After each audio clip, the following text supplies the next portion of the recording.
Yeah, So that brings me to my third and final point of why these people's posts go viral. They are highly engaged.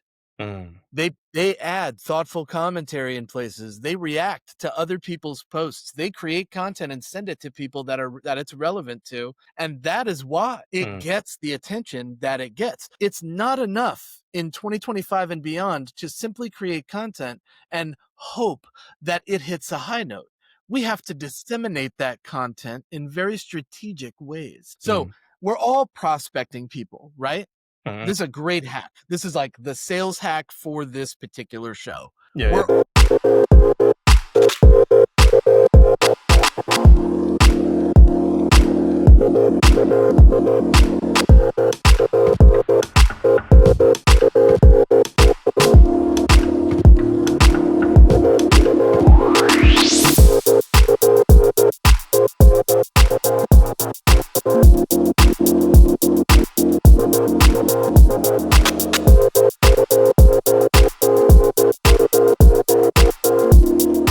Hello, listeners and watchers, and welcome to another chapter of the SDR DiscoCall Show. The reason this show exists is to help you understand what the hell is going on in the world of sales development, predominantly in the world of tech sales. My name is Neil Bhuiyan, and I am your host. My job is to find some really cool people in this space and in this world, bring them to your ears and eyes, to learn more about them and their journeys. And if you're watching this on our YouTube channel, please make sure to help us out with the algorithm by giving us a like, comment, and subscribe down below. And if you're listening to this in your local podcast platform, what would really help get the show out even further is by giving a rating and also sharing this episode with anybody that you think could benefit from the show. And with a guest that we have today, he's somebody that has graced our presence in the past, and he's come back in for round two. And when he reached out to me on LinkedIn, said, Neil, what's going on? I'm like, cool, let's get it in. And here we are today. So without further ado, guest, could you tell us who are you, what do you do, and where in the world are you based at? What's poppin', everybody? I am back. It is James Saywhatsales Buckley of Sell Better. I host the Sell Better Daily Sales Show. We get cutting edge. We try to get the best and brightest of sales and sales leaders into the show every single day. And we do this so that you, our audience, can come live every day and listen in or watch the show and see real people doing the job and learn from them. And that's because we all learn by doing. Everybody, whether you're visual or audio or kinesthetic learner, we all have a learning style, so that it exists in all platforms, both live, recorded, podcast, and we travel around. We do a lot of events. It's a blast. Check us out, sellbetter.xyz. And I'm here to talk about a few different topics that I think are somewhat controversial, some of them, and others are probably just things that everyone should be waking up to right now, because a lot has changed since my last appearance on the show. Woo! And that is a strong introduction. So James, and again, for all of our listeners and watchers, with James with Sell Better, his Instagram, The Daily Sales Show, all of these links will be included in the description below. So please make sure you go check them out and give them a follow. And James, just for the person that stumbled in this for the first time, or they're hearing this on their commute to work or coming back, and just give us a little, like a 30,000 foot view, like who are you and what's your experience doing? Man, so I cut my teeth in the door-to-door sales space back in, I'm going to say like 08, 09. I started doing, that's 2008 and 09, 2009. For those of you that are like, damn, that's a ways back. Yeah, so I did residential for a while, and I was an Orkin pest control rep. So pest control, door-to-door, knocking on people's doors all day, even through the 5 o'clock hour, because that's when people were home. So you kind of needed to be out there until 7, 8 o'clock, sundown, really what was the game. I also sold Kirby vacuum cleaners, and I was loaded up into a van, and we drove around the entire Southeast, knocking on doors, selling Kirby vacuum cleaners and picking up all types of other generations of vacuum cleaners along the way to take back, basically killing your vacuum and selling you ours. And then, of course, on the B2B side, I did door to door, but I was with AT&T. So we sold phone lines. And my best pitch that I had was I would basically loiter in stores until they had to hang up their phone to use their credit card machines. And the pitch was, I can add another line for you for $20 a month and you wouldn't have to hang up your phone taking orders to be able to run credit cards. Wouldn't that be nice? And they'd Mm. always say yes. And it was such an easy sale. You just had to be there long enough for them to have that problem. So it was an instant add to their existing account. Great upsell opportunities. And then in 2014, when I graduated from college and became a professional big boy, I got a software sales job in East Tennessee. I'll say it again for those of you that didn't catch it. A software sales job in East Tennessee. That's a rare Mm. find. So I learned what Salesforce was. I started to get heavy into cold outreach, like cold calling and cold email. And then I began my brand, Saywhatsales, which is still my brand today. And I will always say to people, if you're a salesperson, we're the same person. And that's because I attract salespeople. I am a born and bred salesperson. Prior to being in sales, I spent 15 years in the kitchen, in and out. And that's, if you know anything about kitchen work, it gets hot in there. So that's why I did sales, was to get out of the heat from time to time. Love that. Thank you so much, James. And what I want to do for our listeners and watchers, we're going to take a quick look at our previous episode to see some of the highlights that we discussed in that episode. And I was going to be in 110-degree heat walking around anyway. So here I am, working pest control, door-to-door residential, AT&T, and Winstead Marketing, doing door-to-door B2B, driving around the southern United States, doing mom and pop shop upgrades, get another phone line for your credit card machine, so on and so forth. I did really well door-to-door B2B, door-to-door residential. Yeah. So here I take this tech job, fast forward to like 2014, 2015, and now I'm sitting in the air conditioning. There's a ping pong table on my right. There's bean bags, right? Like I'm like so comfortable. Making calls in the AC. So I'm 2 days into this job, and I'm sitting in a room next to an account executive who would later become our vice president of sales. And his name was Aaron Ryan. And he said, "Man, you sound so good on the phone. You're going to be so good at this." Fast forward like 2 years, and I became the top performing SDR. So that's amazing to see, James. Like, you have changed a lot, not just physically as well. You're looking so much healthier, and you've been on a journey, and we're going to dive into that. That's right. The total weight loss, Neil, is over 70 pounds. Woo! That's 35 kilos for those of you that are in the UK.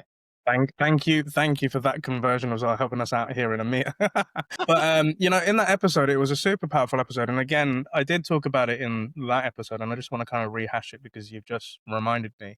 You are a salesperson, you're attracting salespeople, and one of the things that really made me really happy when I met James is, obviously, I was a little starstruck when the guy slid into my DMs and we were talking and everything. But James said this thing to me at the beginning of that first meeting: is just, I'm just like you.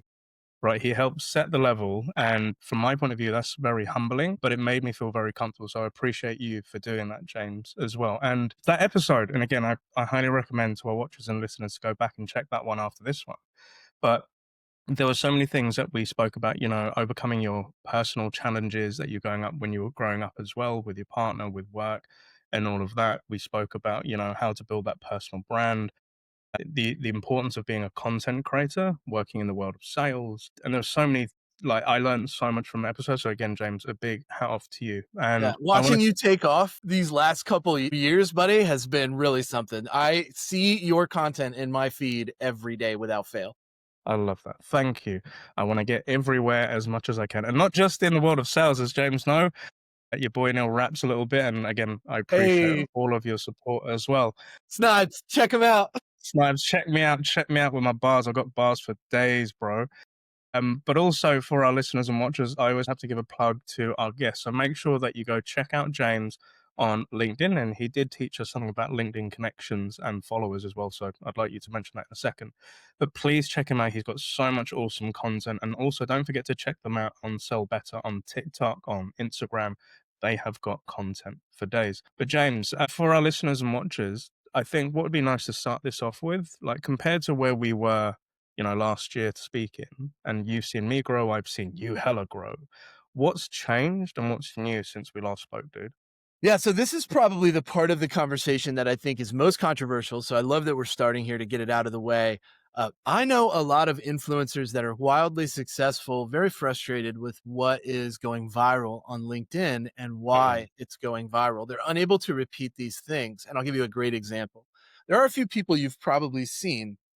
Happy to name names because I'm quite supportive of them. There's Zoe Hartsfeld and Darren McKee, for example, who can post a selfie with some great context, sales techniques, valued statistics, some sort of lesson learned, right? And these folks are great coaches, great mentors. Like, I have nothing against these people. I just see those selfies go thousands of impressions and 19 reposts and reshares. And when I post a selfie, me or my friend Tom Boston and I are Yeah. constantly going back and forth on awkward selfies, right? And like, Mm. how come our selfies don't perform? Well, I don't know the answer to that question, but I have a few theories, and that's what I'd like to share with you today. Please do share. And to kind of preface this as well, I'll give a little take of what I've seen, some things I've experienced on LinkedIn, right? Yeah. And we can then like segue into selfies and pictures and virality. Well, I So think there's more to it, but I use the selfies as an yeah, anchor yeah, for the yeah. example. So like, here's what I've experienced the last few months. There's been a massive dip in terms of impressions and what's going on with the algorithm. So what I experienced, James, was I launched this thing with MSC, like the Power Hour, right? And things started kicking off, and then around December, things dropped. And it just kept dropping. And I got to February and I measured my LinkedIn stats and my visibility dropped by 74%. It's so crushing, isn't it? It was, and the thing was, people are telling me, like you just said at the beginning of the show, I'm seeing you all over my feed. I was getting feed or DMs from people like, "No, where's your content?" And I'm like, "Bro, I'm posting it on a daily." And there was like tips of posting stuff within the actual post and then Yeah. in the comment. And I actually changed my LinkedIn tactics based on somebody else's advice, and it bombed. And I learned the lesson of go with what I know rather Mhm. than listening to somebody else, right? But You're hitting a lot of high notes, Neil. yeah. But it's a test. It's a test. But then, admittedly, and I've said this to everyone, like, I do use ChatGPT to help with my content. And what I do is I have the idea, I know what I'm saying, I come up with the content, but it helps me like Grammarly to polish it up a little bit. But what I did start seeing is everybody's posting a ChatGPT type post. And I understood that with LinkedIn, and this is just my assumption, James, and I'd love to get your 2 cents on this, but LinkedIn kind of had a reset where they saw a lot of AI generated content because we had the top voice badges and, people that went away from LinkedIn. So LinkedIn kind of had this thing is like, right, we need to clean shit up a little bit.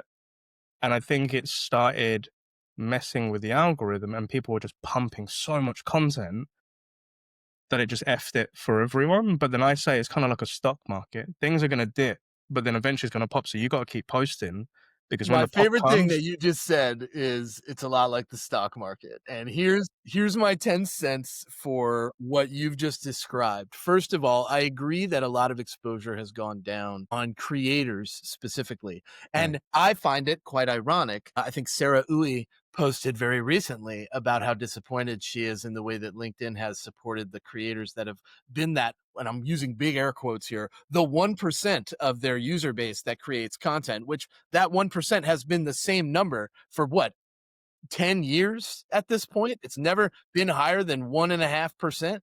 And then we're back to square one. It's lower the following year. The end result is that it keeps getting all these profiles, and these people basically use it as like a job hunting platform until they recognize the fact, unless you're a salesperson, right? Which, then you start to see it from a completely different perspective. With regard to what is trending, I mm, think that I have a few theories that might open up some thought. And I think there's some frustration here. And my goal here when I share these theories is to relieve people of that frustration, mm, not to cause them to feel more frustration. So I yeah, want to yeah, preface yeah. by saying that. So here's my theory. A lot of the folks that we see that post things that we can't understand why they go viral, they have an engine working in the background that we're unable to see. And sometimes that engine looks like this. This is my theory. I'll use practical prospecting. My friend Jed Marley as a great example. Jed has thousands of people that subscribe to his Substack and his newsletters. Mm, And if he were to time his posts and then use that newsletter to advertise that that post is available, prompting people to leave their thoughts in the comment, engage in that post, if timed correctly, will see an immediate boost in activity, prompting the algorithm to favor that post and put it in front of more people. This mm, is a system being used to enhance visibility, which is what you described earlier when you said visibility has gone down. mm. That's theory number one. Before I give you theory number two, I'll pause. Okay, okay, okay. I hear that. And I think with, the posts that are going out and they have that engine and they know there's certain times. From my point of view, what I experienced was I broke my own rules and I started doing different things because as soon as I saw a dip, I said, I need to try something else. Yeah. And it's kind of like Panic a, sets in. yeah, yeah. And it's kind of like I did what I tell SDRs and sales leaders not to do is when you create your sequence, don't change anything dramatically. You Give it won't a couple know. of, you won't know. You need to give it a little bit of data and run rate I believe before the you make. scientific method will refer to that as a control. Yeah, yeah, exactly. So when I started seeing the dips and everything, and then when I started seeing other people post where they're relatively, and here's the other. Okay, so here's another. We've opened a can of worms here, where I knew we so would. yeah, yeah, yeah. So in my line of work, I talk to people that have just come into this industry, and LinkedIn is a new thing for them. That's right. And they're And blind almost. yeah, yeah, but they've unfortunately had this silver spoon methodology put into them that you need to pop on LinkedIn and you need to blow. So they start creating this new content where the film that comes into my head is the one Limitless with Robert De Niro, where he's talking to the guy and he's saying like, "You've only been in this game for so long, like you can't just pop just now." But these newbies are popping, and I sit there as the old Robert De Niro, just like, "How the hell are they doing this, man?" Like, but I have to make sure that my ego doesn't get fucked by it. So The comparison game will ruin yeah, yeah, us. yeah, yeah, Yeah. exactly. Yeah. So what I say to myself, but then I remind myself, James, I said, look, the reason I'm doing what I'm doing, the reason I post that content is because I posted things that other people weren't posting, and that's not my niche, but that's me. And if somebody does post that selfie and it gets 350 likes and it gets all these comments and mine gets like two or three, in my head, I'm like, well, that's them.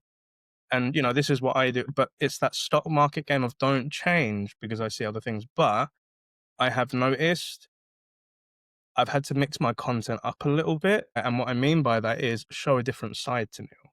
And that's been driving my engagement back up. So with the bars and other things that I'm doing, family life and all of that. But yeah, I'm going to pause there. And that's kind of my reflection back on that We're point. gonna we're gonna come back to family life and balance and time management because I believe I have quite a few nuggets to offer in that realm since we last spoke. And I think I Yeah. talked about like time management and task management in the last one. Maybe Yeah. if not, we'll tackle that here in a second. I want to provide my next theory for how things go viral and why. And I don't think people think about this type of stuff, but ghostwriting has actually become quite a lucrative business for so many Mm, people that have understood the LinkedIn algorithms and what they favor for some time. I remember speaking with a ghostwriter just a few months back who basically pointed to my content and was like, you're missing a lot of the keys that support what LinkedIn promotes from a writing style perspective.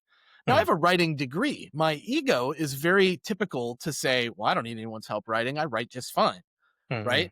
But if you're not the strongest writer, for example, or if you just understand that this is a burden that you don't want to undertake because you are interested in other priorities, people are hiring ghostwriters to write content consistently on their LinkedIn profiles and other mm, social media networks as well.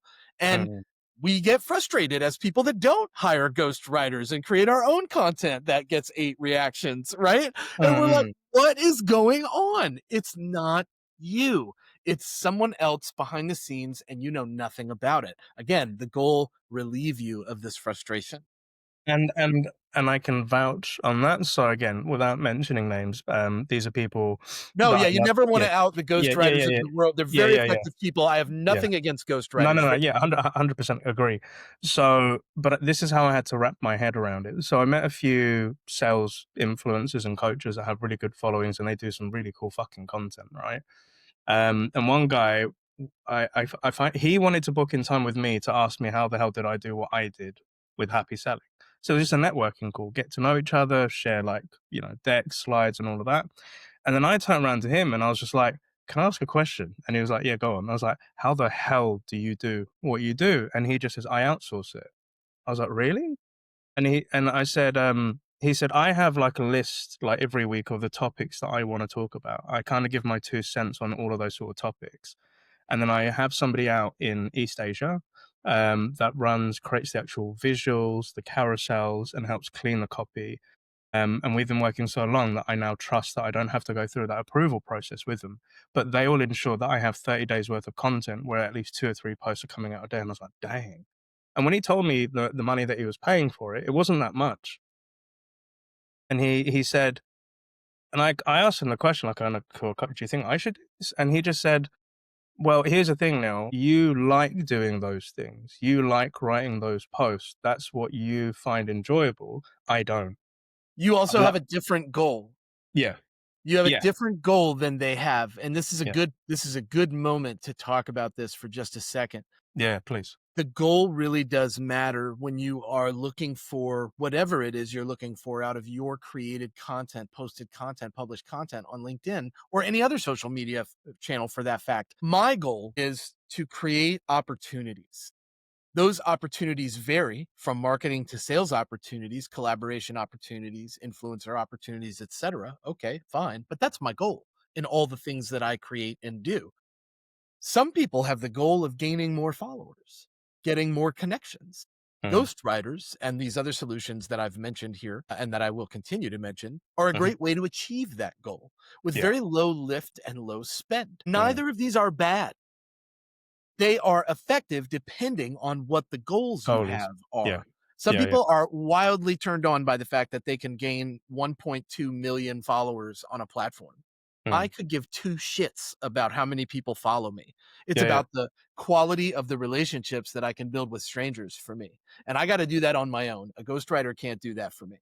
So we have two very different goals for those two different individuals, myself and this other individual that wants 1.2 million followers. yeah, yeah, yeah. And we're gonna talk about a lot of stuff here today, James. Yes, and I love talking because there's so many things that I want to segment within that. Like, you're right. We all have different goals and purposes because when I meet somebody in coaching or, they're asking for advice about LinkedIn, I ask them the first question is, why do you want to do this? Why do you want to grow your But you're brand? in Why? discovery mode at that moment. Yeah, yeah, yeah. And, they're going to give me the honest answers because they want to book more meetings or they want to generate more pipe and, they want to have a big personal brand because that's what they've seen somebody they've looked up to do.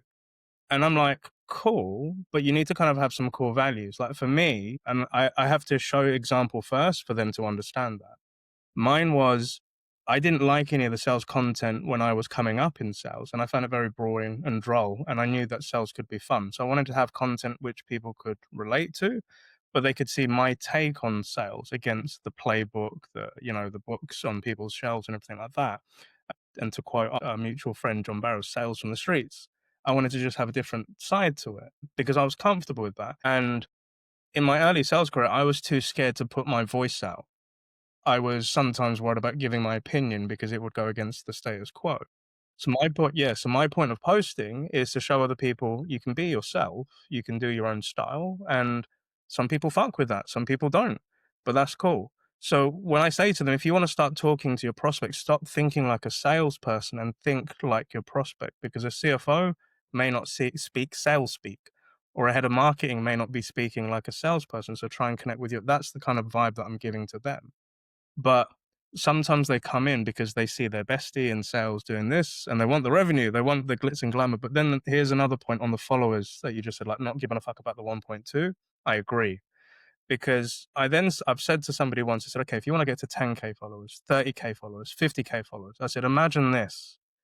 One day you have to go on stage right now in front of 50,000 people and you have to command that stage and speak on that microphone, would you feel comfortable doing that? And they're like, I didn't think about that. Because with a following comes attention, comes negativity, Yeah, comes backlash, comes a lot of stuff. So I'm like, wouldn't it be nice if you could build it up so that you're comfortable as it's growing rather than trying to get the big 1.2 bag right yeah. now? And the very last point, sir, before I forget it, is the algorithm bit. I've kind of this kind of phrase that life is an algorithm. There is an algorithm in life. You attract what you put out there in life. So like-minded people attract that. This is a human algorithm, right?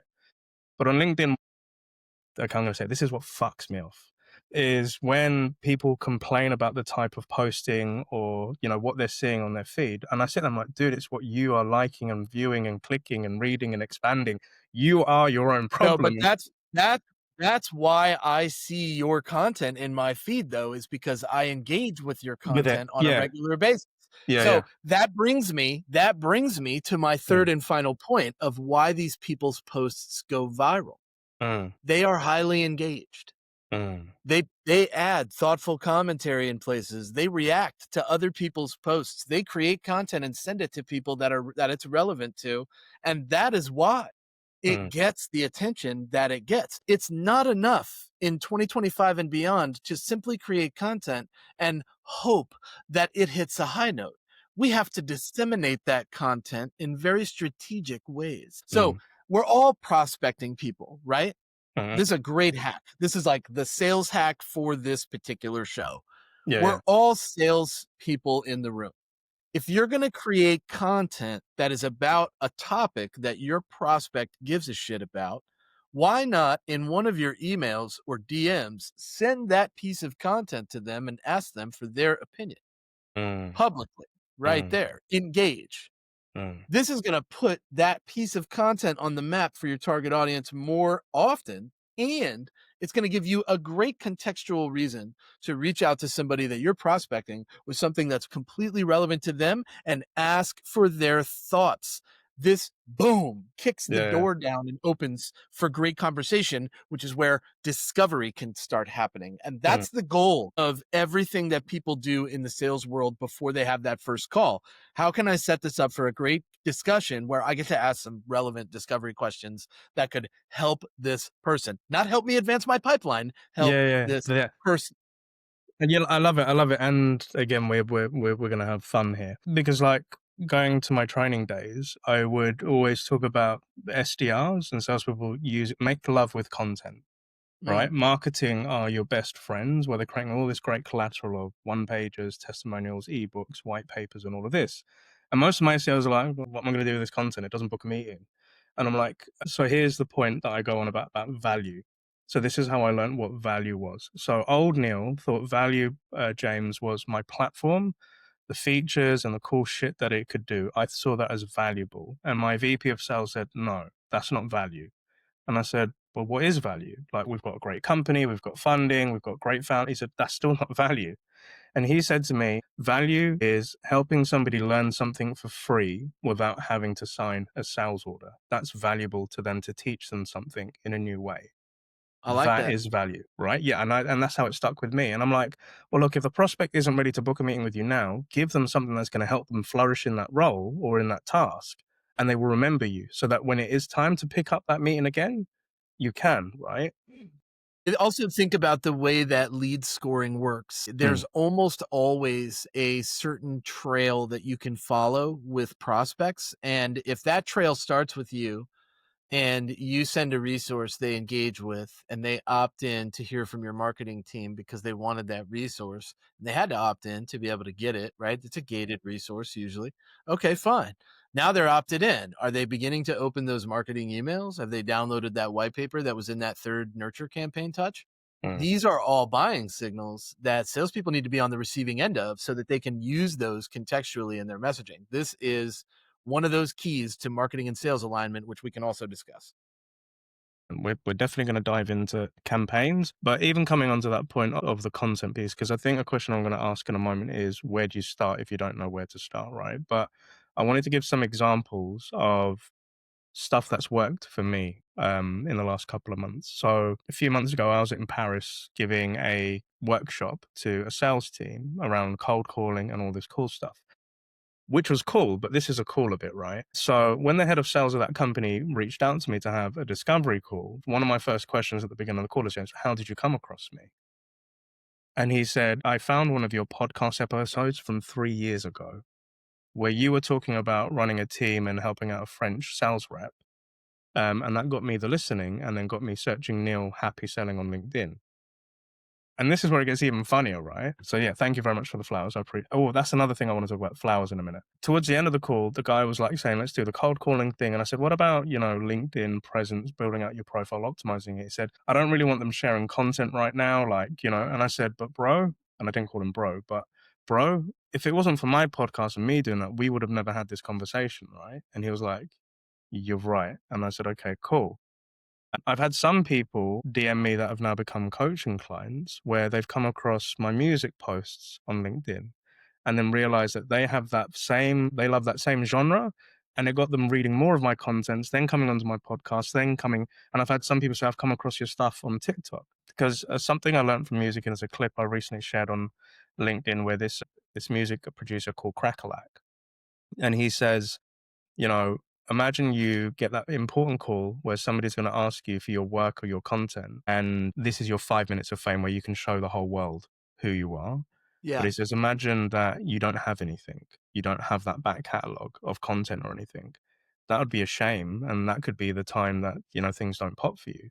But in the last few weeks, I've had people say, do you have sales content? I'm like, yes, here's a whole list. Neil, do you have any podcast episodes? Here's a whole list. Do you have any sales tips if I can't afford you as a coach right now because I just don't have the personal development budget? Here's TikTok, here's Instagram. There's a whole bunch of free shit here for you. But it's having that content. I'm grateful now that for years where none of that content performed or got me direct revenue, it's now helped me later on. And I've got a shit ton of content and I love keep creating that content.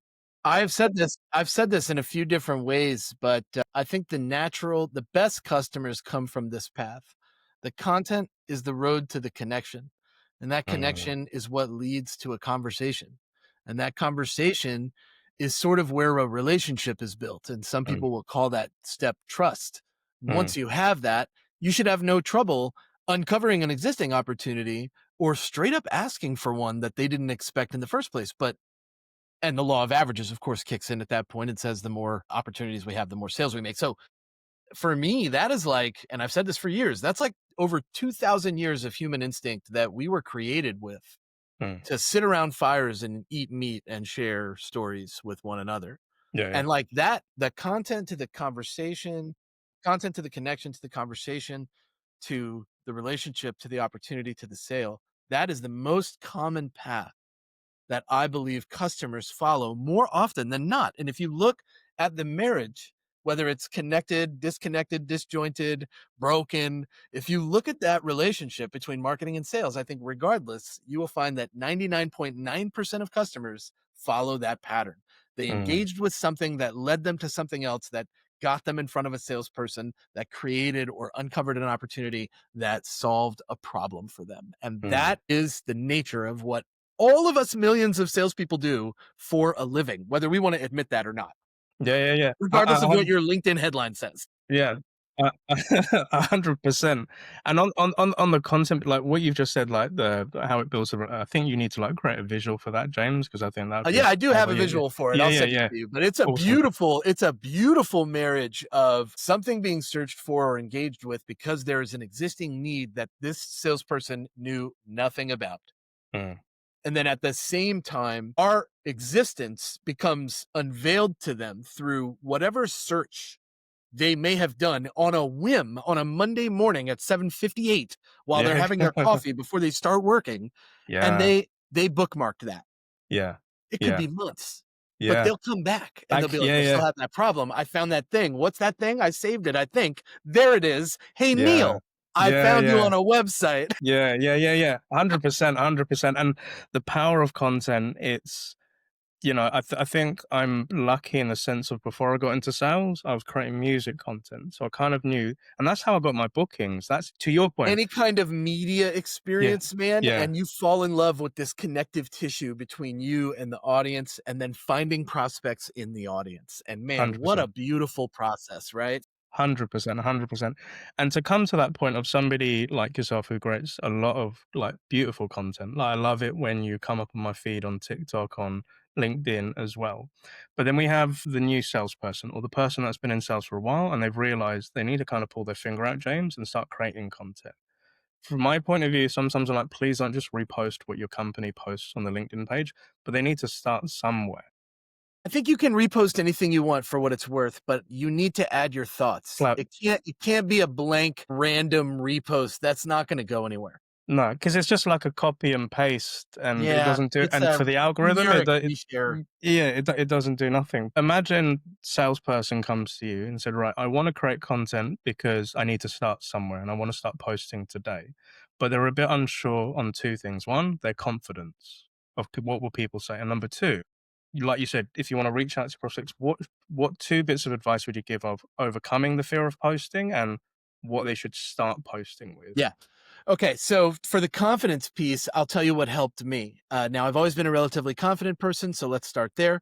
But my delivery and how did it get polished? How did I become the one take James? Right? One take in the booth. Let's go. No, in the booth, let's Yeah. go, right? And we make the magic. It's a freestyle every time, but it comes out magic. Yeah. Yeah. Yeah. Yeah. When you do it in the mirror and you really look at yourself, fall in love with the way that you're delivering it and your authenticity. Mm, A lot of times we get handed scripts. A lot of times we get handed material, and we believe that memorizing this material is like it was in high school or college, where it's mm. a reciting of this material. A recitation, I think is the Yeah. word. I Yeah. don't Yeah. think Yeah. I'm Yeah. making Yeah. that Yeah. up. I don't know. Yeah. Yeah. Yeah. But we believe that's the job. No, the job is to say things that matter in a tone that matters. Mm, So when you say it, look at your body language. mm, Feel the tone and the inflections in your voice. Look at your eyes and mm. imagine that you're in that box looking at a human being and that's the eyes coming back at you. How do you feel? Yeah. These small things, if you commute, do it in the car. Mm, This was wonderful for me when I commuted to work for 35 minutes every morning. I was like, all mm, right, what's going to be my opener today? Let's go. No mm. music, just me in the car. People thought that I was like singing or whatever. Like I got chuckled at a couple of times. Who cares, right? Yeah. Who gives a When I damn? Who gives sit a damn? down and hit that cold call power hour, my delivery clean, fresh every single time because Yeah. I spent 35 minutes on the way to the office polishing it like a brand new quarter. Mhm. Right? So it feels really clean when I get there. So that'll Yeah. help you overcome the confidence, knowing thyself, right? But then Mm, also the practice makes perfect part of it. I'll mm, say this, my friend Richard Harris will often say, it is okay to have a script. It is not okay to sound scripted. And I think those two mm, things usually slap reps in the face that come in, sit down, put their headset on, and just go through the motions, say the same things over and over. No tonality, very monotone. mm. Hi, thank you for calling AT&T. How can I help you today? Yeah. Right? No one is excited to have those conversations. If you are not having fun selling what you're selling, no one is having fun buying it from you. That is Mm, 100% true all the time. I don't care who you are. Now, we can talk a little bit about how to get started because I can share my journey on how I got started. please. I think that the biggest problem we have is the search for perfection. Mm, We see the perfect video from the Alex Hormozis of the world. We see the John Barrows, the Morgan J. Ingrams, and mm, we believe that our very first post, even though I've been in this industry for 3 months and just got off ramp, that is going to be exactly like those people's posts. mm. I assure you they are not. And that is okay. Yeah. So, step one, hold your phone in front of your face and speak directly to your audience. Mm, Couple of pro tips. mm. Don't look at yourself, look at the camera. Camera. Yeah. Yeah. That is something that your audience will appreciate when they're viewing your content. Step two, caption every video. For a while, I didn't think this was important, but it turns out adding captions does help people stay on the video longer. Yeah. And that's because sometimes they're in positions where they're scrolling and they don't want the audio to be disruptive.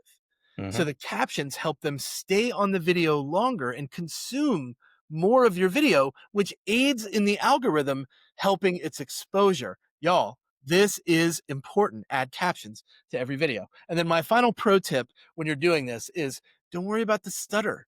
Don't worry Mm, about the stammers. You know, if they're bad, they're bad. Do it a second, a third time. But mm. if it's close to perfect, just post it. Yeah. Just post it. And maybe a third pro tip. Don't do anything without a CTA when you're first starting out. That Mm, CTA is to promote to prompt thought.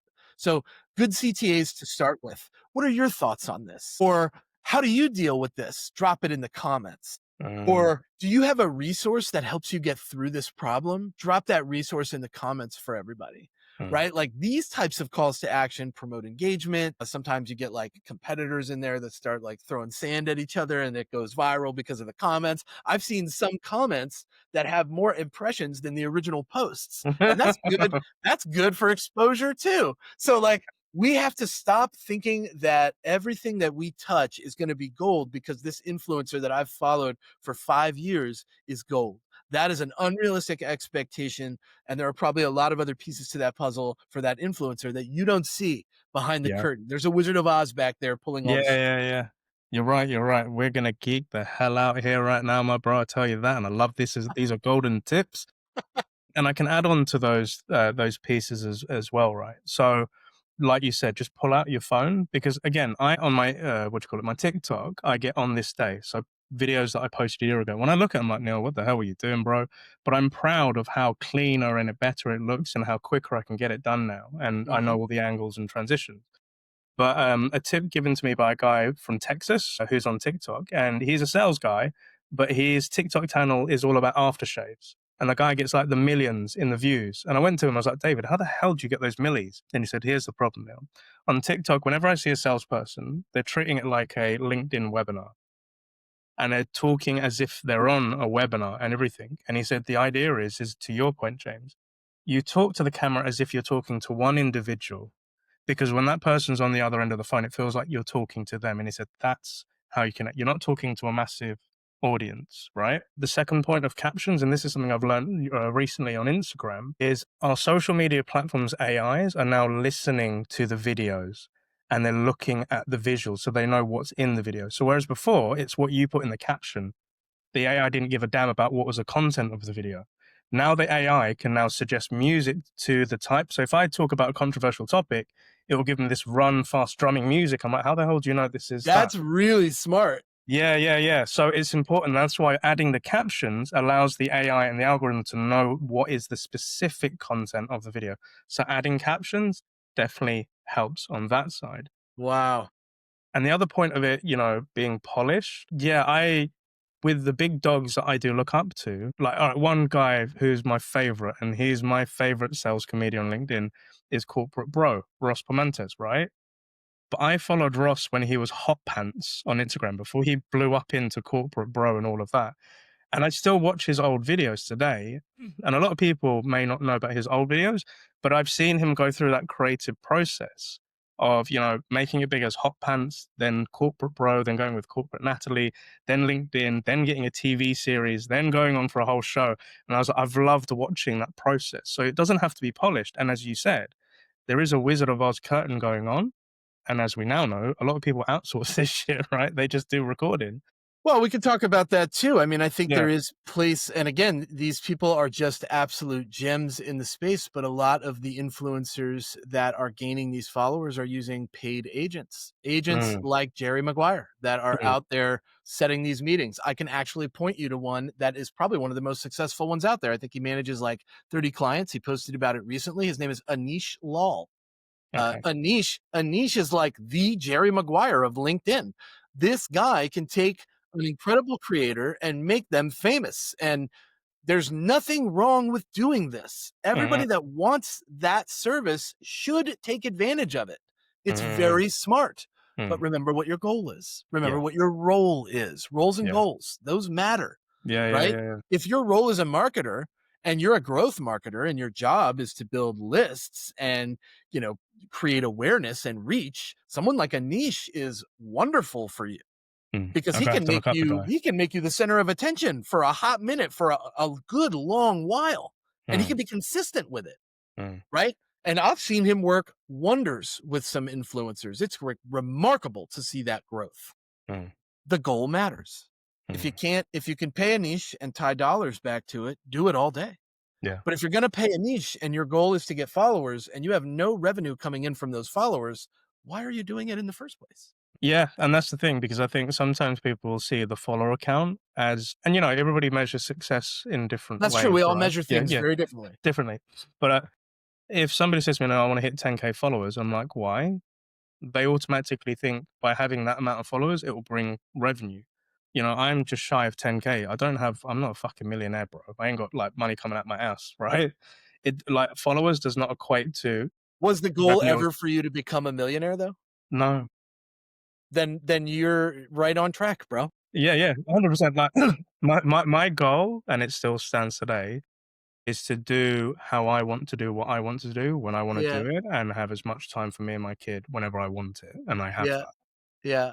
And that I think that people often get into things thinking it will pay off later, but they don't know how. I had yeah. a conversation in Austin, Texas with Scott Leese, and Mm, he was like, he was like, me and everybody else in our position, we're trying to figure out that big payout, and I was like, man, I never had my eye on that. No. You know, like I've never been a gambler. I've been to Vegas a bunch of times. I don't think I laid one bet down, and it was because John Barrows, my friend John, gave me $1,000 and told me that I had to bet it on one number on the roulette table, and I lost it. And he was like, "Oh, high five, maybe next time." You know? And like that was it. It was like a welcome to the team type thing in 2019 when I first started with it. But you know, that's like the only bet that I've ever really laid down. I guess I bet on the pool table. I do that. Mm, But everybody's looking for that big payout, and I think the thing to do right now is to stick, to be loyal mm, to the companies that are providing you with a well-being, with a paycheck, with a roof over your head, with mm. food on the table.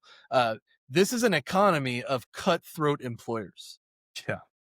right? It's this, and sales specifically is a Mm, game of what have you done for me lately? And they don't look yeah. past yesterday. Yeah, yeah, yeah. Yeah.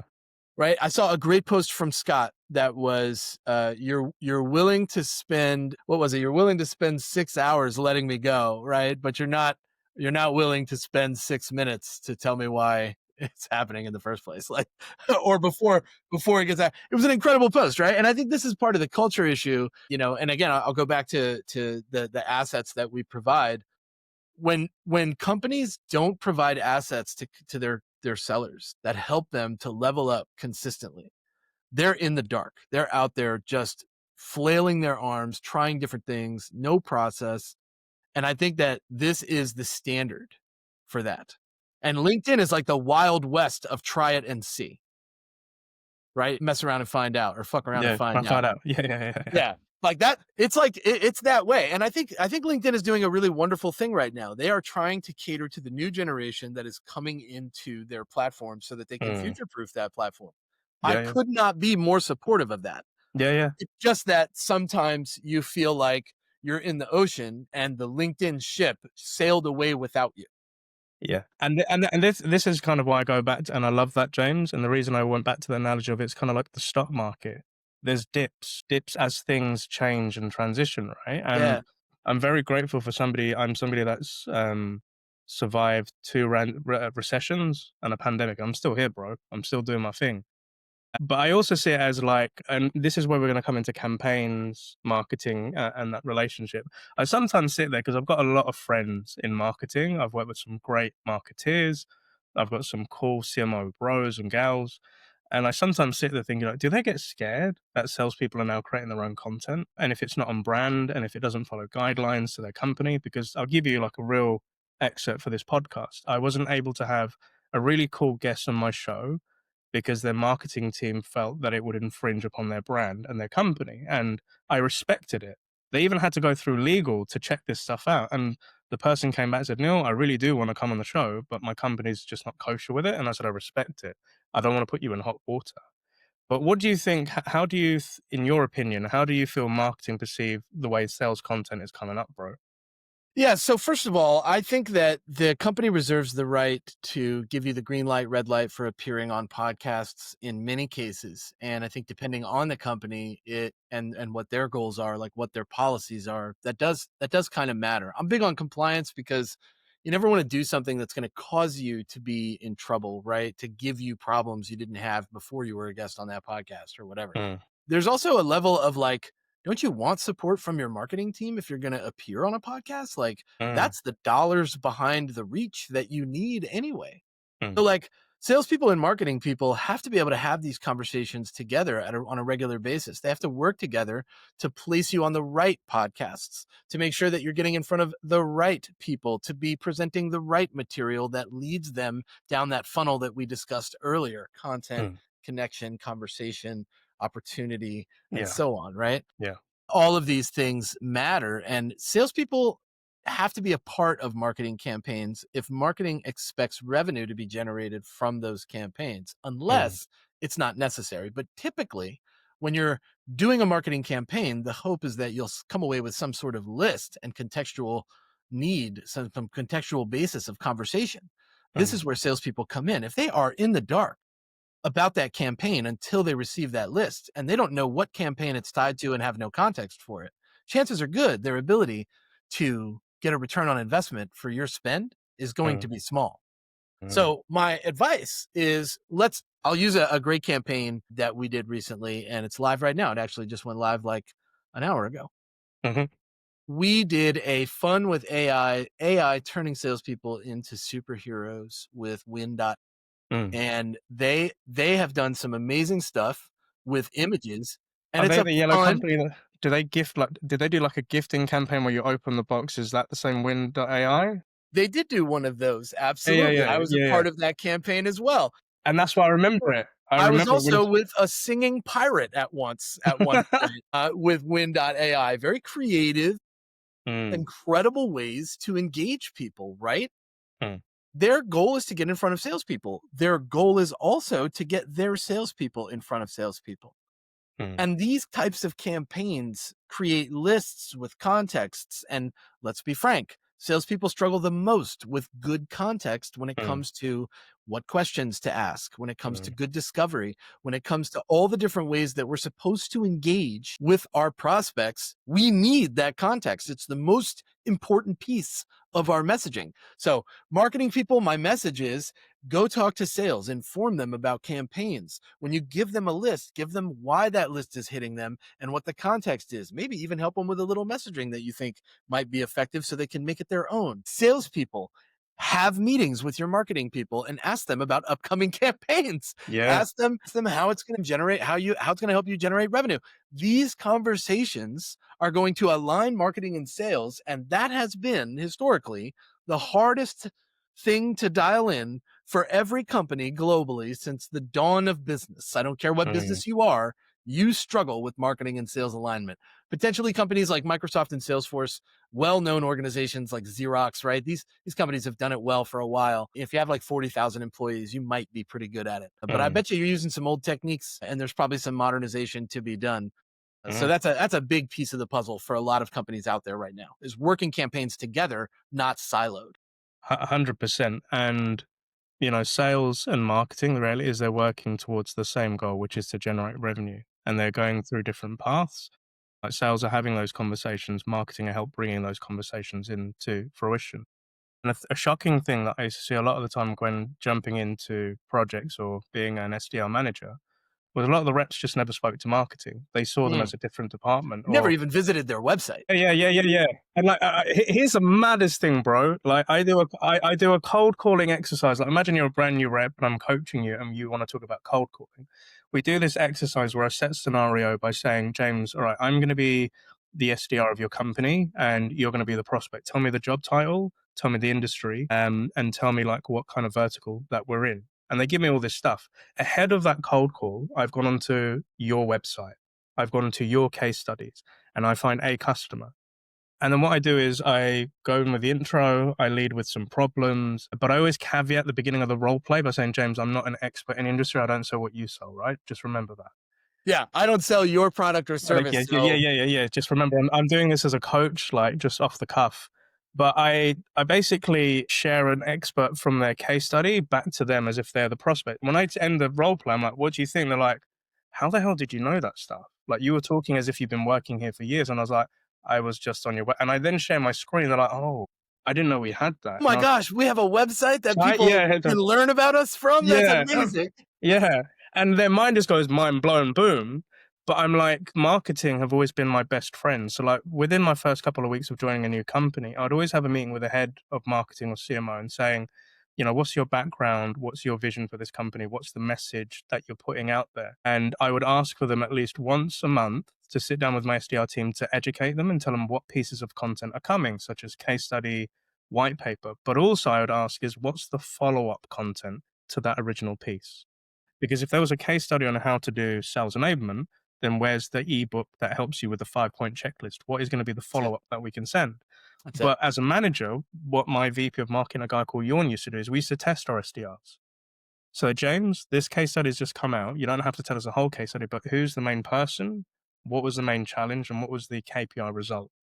And it would always keep our SDRs sharp on content. I would go through a process where I might say something like, "Sell me our product using Mm. this case study Case as an study. Yeah. example," right? And that would be like an even more creative way to get that SDR thinking about talking about it, or that AE to talk about it. But I liked Mm. what you said about the right things to set up the next step, the right Yeah. things to set up the next engagement. And I think everything that we do right now hinges on discovery. And I think Mm, this has been a sentiment that's been echoed for 5 years, but I think it never has it been more effective to get the most out of somebody's time. Whether it's the most for you or the most for them, the right discovery questions will help you. So I do have a resource for everybody. I think I need to drop it in the live stream chat, right? yeah. So I'm gonna get it up for us right now. I've got it Or ready. you can go ahead and drop it in the regular one. But Will Aiken put this together, and this is a great discovery process that's going to give you a framework so that you can get the most out of these conversations. It's very rare that we have somebody that actually wants to talk to us. Mm, So getting all of the right questions in line ahead of time before you even start is stage one. I think we go way too deep, way too soon. So how do we get this person to give us the green light to speak intelligently about their deepest problems, the things that they've been sort of keeping close to the chest anyway, right? mm, Like, I don't think people want to advertise that they have a problem. That's something we mm. usually keep pretty close to the chest. So, and you'll hear this in people's conversations in the discovery when they'll say things like, to tell you the truth, right? And that's something they typically wouldn't say. Mm, To be honest with you, again, something they're probably not typically going to say to somebody. Okay, mm, full transparency, right? Like, these are markers for mm. people that are giving you the permission to go deeper on a topic. Because if they're going to be transparent with you, you've got to know all the nitty gritty details, right? One of the best ways to get into the budget conversation, for example, and people fall into this trap all the time. They're like, so do you have budget allocated for this? And right away, these people feel like they're being attacked. They're disconnected. There's a pitch coming. I don't want to be a part of this conversation anymore. How do I get this person off the phone? Right. Instead, you want to give them enough value and you want to show them what they need to get the interest. And they're going to ask you when they're ready, okay, brass tacks, what's this going to cost me? It's very tempting here to leave the discovery process and drop a number, a Mm, range. I would caution people, don't do this. mhm, Instead, ask this discovery question. The second they stop you and they say, all right, this has been a great presentation. How much is it going to cost me? You can say, it sounds like you may have already had an internal conversation about budget. Tell me more about it. mm, Now, the mm. onus is on them to talk to you about what they've discussed at a spend level instead of you dropping a cost and them having the ability to lower that cost right away. Yeah, that's fucking sick. This I works for like that. me a lot. And Yeah. SDRs that get asked the cost question on cold calls, it works the same way. Mm, Some people are so crass with cold callers these days. mm, They'll straight up be like, yeah, yeah, yeah, I know who you are. What does it cost me? Oh, mm. you guys have already talked about budget? What's that look like? And it's an open-ended question, and it It puts it is back an onto open-ended them. question, but it Yeah. also puts them on their oh shit, right? Like, you can Yeah. feel it. You can feel the vibe change on Yeah. the call because they're like, damn it, I stepped in that one. Yeah. Because it's kind of like an assumptive push back onto them, like, "Oh, so you've already spoken about this thing?" And, like, it sounds like you figured it all out, like, what's that look like? Or Yeah. what's been going on? There's Yeah, I even love that. there's another more subtle way to do it that's a bit softer that I'll do sometimes, where I'll say, all right, that's a good question. Let me ask you what you've done research wise and what you might expect to pay for something like this. Mm, Right. And that kind of gives it the onus on them again to sort of give me a good ballpark of where they're at. And we can negotiate in a ballpark. What I don't want to do is drop a $50,000 price tag and have you go, that's way out of budget, but thanks for your time. And then the call is over. Like, I've yeah. officially blown my entire chance at trying to get this deal past the budget conversation stage. Mm. I agree, and I can now reflect back on times where I've effed up on deals by doing Neil, that. I've effed up Yeah. countless times to learn Yeah. that. Yeah, 100%, 100%, and I love that you say that because when people say, "How do you know what you know?" It's because I've effed up more times than Dude, anybody that I you have ever failed and Yeah. failed and Yeah, failed. yeah. But I think, like, the range bit can also be very dangerous because they may have a range in their head, and if they haven't spoken about this or looked into this sort of process, and they don't understand the work that goes in behind it, that's where it could, like, be completely misaligned with them as well. And I think, um, asking, like, around budget questions, what I like to do is ask, like if I'm working with you, James, budget could come from sales enablement, it could come from marketing, it could come from sales. Where would you typically draw the budget for something like this? How does Yeah, and that I process think work? everybody will say they don't have budget no matter what. When you Mm, originally bring it to the table, there's going to be some pushback. What I have found is that even the people that say they don't have budget allocated for something like this, they typically are already working for a competitor. mm. They're working with one of your competitors, right? If that's the case, then there actually is budget allocated for this because you pay one of my competitors. So there is a, what have you tried in the past? Again, this discovery guide, so many great discovery questions in there. What have you tried in the past is going to give you that, well, right now we use, and then they fill in the blank with that competitor that you know.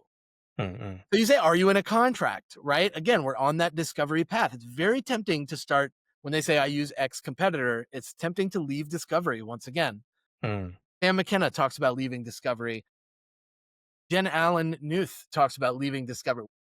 Salespeople abandon discovery the moment interest is shown to us, and this is folly.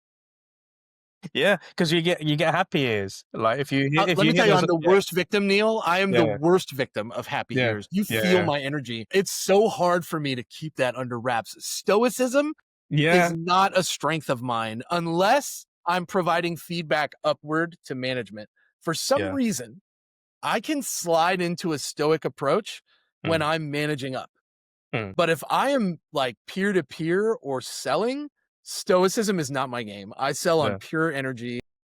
Yeah, yeah, yeah, and I hear you. And I think, like, for a bit of transparency here, I recently went through a sales process in my own company where it just felt too good to be true. They gave me all the signals. They had the timeline, they had the requirements and everything. And just something within me was just like, something's off here. Yeah. And I Yeah. It's a gut gave, feeling. yeah, it is, but I kind of gave them every reason why it wouldn't work. And in my old sales mentality, as long as I give you one objection from a salesperson's perspective to the prospect, if you fight back, we're on. But I was actually, no, I'm going to, every interaction we kept having, and it whittled down where the project wasn't real. They didn't really have the budget. What they were looking to do was just to extract free consultancy, get a proposal and quote, and then go give it to somebody else to see if they could get lower price.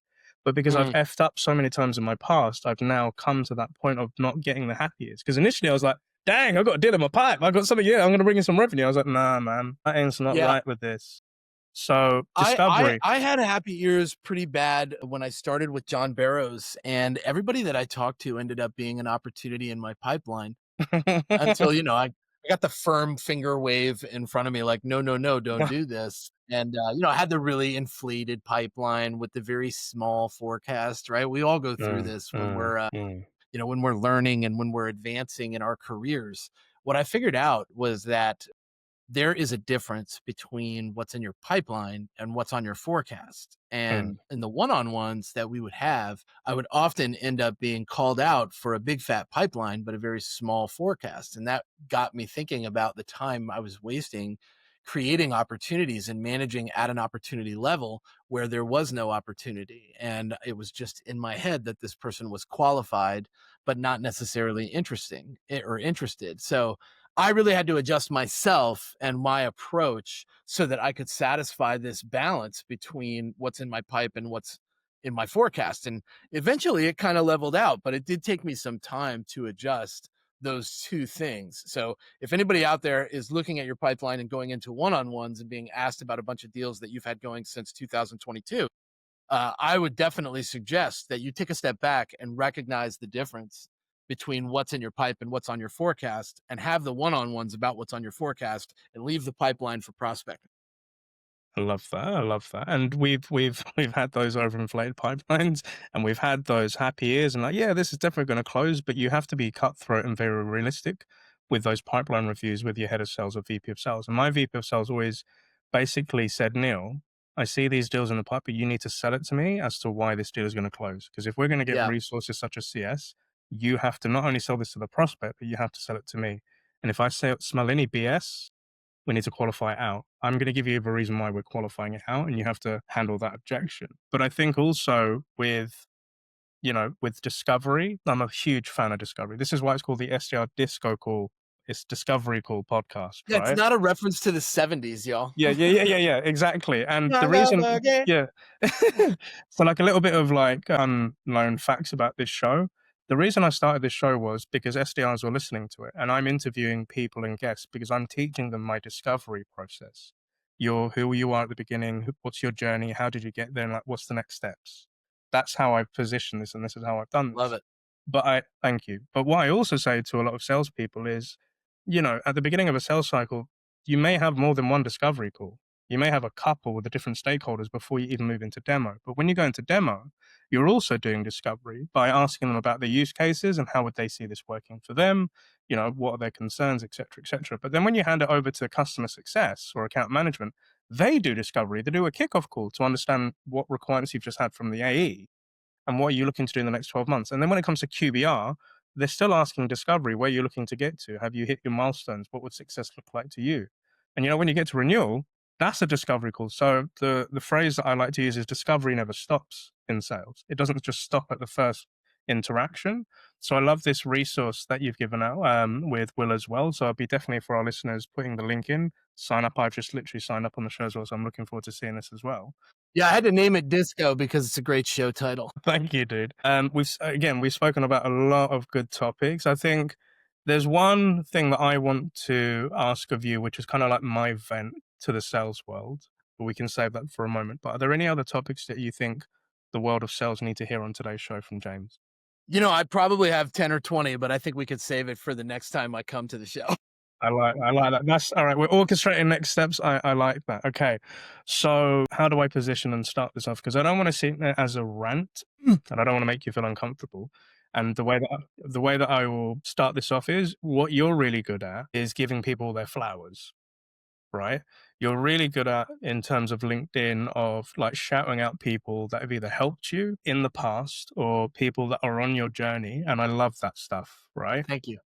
You're welcome. And I attribute a part of the success in my career, or the way I see success is I'm connected and I'm talking to the right people and I'm relevant with what I'm doing. That's how I see part of my success.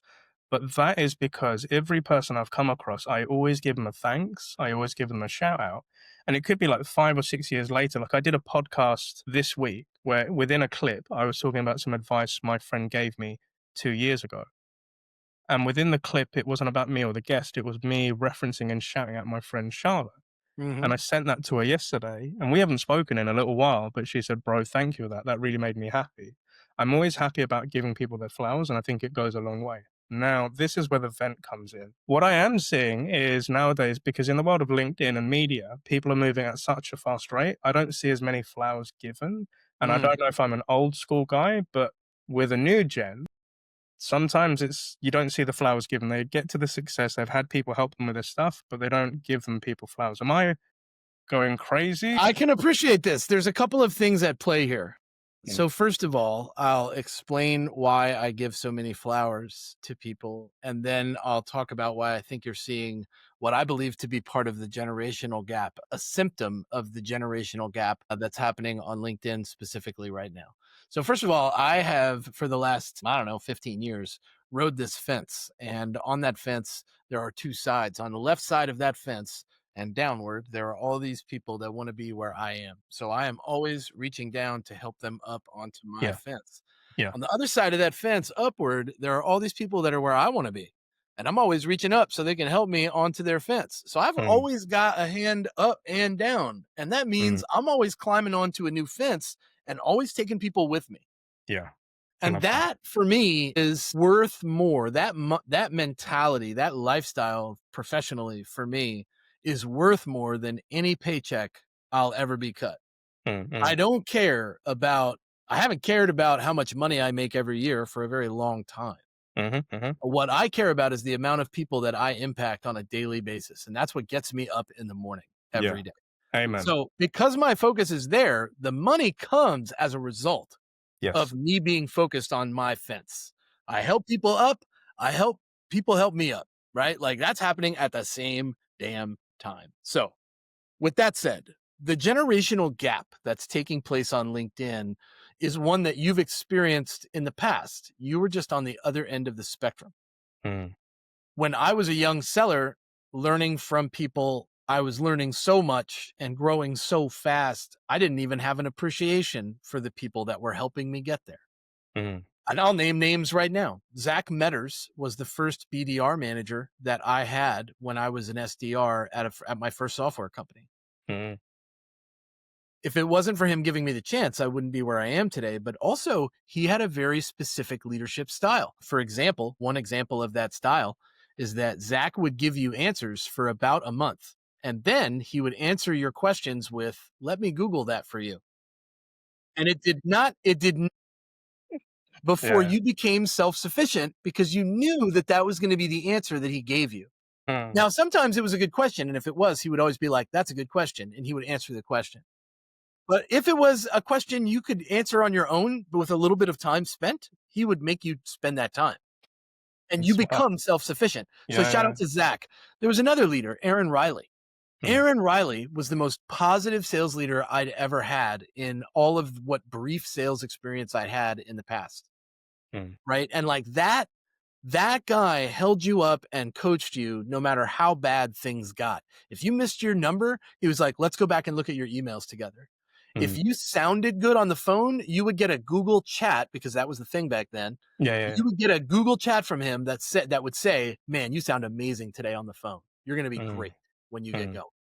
Right. And like that leadership made me believe that leaders out there do actually give a shit about the people that do the job for them every day. yeah. So shout out to Aaron and Zach for doing that. Brandon Bruce was also a fantastic CEO, and Jason Hubbard was a marketing person that actually did talk directly to sales and Mm, work with them on campaigns. And I think that's why we were able to sell that company.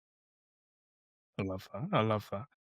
And I always like in these episodes, like, who do you give a kudos to? And you've just done it effortlessly like this. So shouts out to those people. And I think, yeah, like, the analogy of you being on the fence, one arm one way, one arm the other, like you're helping people come up a step and people are helping you get up a step. And that's, served me well, not only in LinkedIn or sales life, but Yeah, music that's life. life But stuff, man. yeah, yeah, it is life. And I think I have a folder on my MacBook called the Happy folder.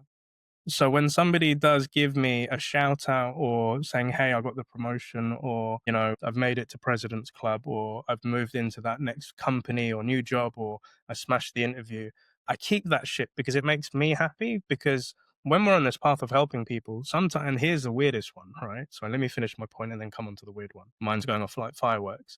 It's not a case of validation or recognition, but it just helps you know that you've impacted somebody positively. And to quote what you said, like in a Rick Ross way, success is measured by the amount of people you bless. That is a measurement of success that I really like. And here's a weird one. So I was in a power hour earlier this year, and this guy comes on, and I just thought he was a regular attendee. And the guy was just saying, "Great to be on here, Neil. Finally to see you again." And I didn't cotton on to what he meant by again. I just thought you're just a regular attendee because you see hundreds of people every week, bro. It's hard to keep up with faces. But to cut a long story short, towards the end of this guy kept saying terms that I used in my happy selling training, and he kept using acronyms and things that I give in like full blown sales training. And I paused, and I was like to the dude, I was like, "Weren't you one of my customers like 2 years ago?" And he was like, "Yeah." I was like, "Oh shit, sorry, I didn't recognize you." He said, "No, I know you're talking to lots of people now," but he said, "I closed my biggest deals in that company. I've now moved on into another company where it's really successful. I'm a head of sales." But he said, "The things you did for me back then have really stuck with me."